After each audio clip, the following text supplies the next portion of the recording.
Welcome. They drove across Kansas for money that didn't exist, and by the time they realized that, they had already made a decision they couldn't undo. Holcomb, Kansas, 1959. A town so quiet, people didn't bother locking their doors. The Clutters were exactly what you'd expect from a place like that. Respected, stable, careful.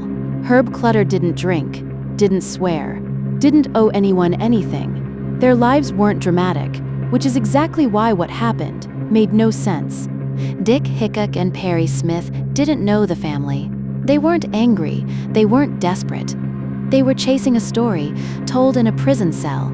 A safe, full of cash, easy money. But when they got inside, there was no safe, no fortune, nothing worth the drive. That should have been the moment they left, but instead, they stayed. They moved through the house slowly, calmly, tying each person up, room by room. No chaos, no resistance, just quiet cooperation in a situation that didn't feel real yet. And then, one decision turned into four shots. Not in panic, not in rage, just carried through. By morning, the house looked almost untouched. No signs of struggle, no clear motive, just a family, gone, and a town that couldn't understand how something like that could happen here to people like them. For weeks, there was nothing. No suspects, no direction. Until a small detail surfaced.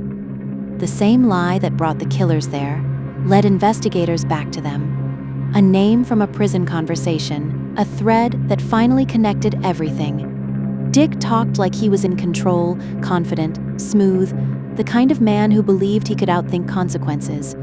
Perry was different, quieter, not unpredictable in a loud way, but in a way that felt internal. He carried things. A childhood that never settled, moments that stayed with him longer than they should. When they were caught, they tried to separate the blame. But eventually, Perry told the truth. He said there was no moment of anger, no explosion, just a shift, like something in him disconnected. And once it did, there was nothing stopping what came next.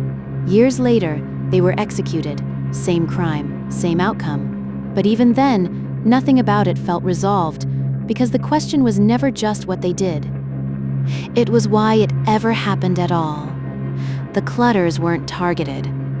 They weren't chosen for a reason that makes sense.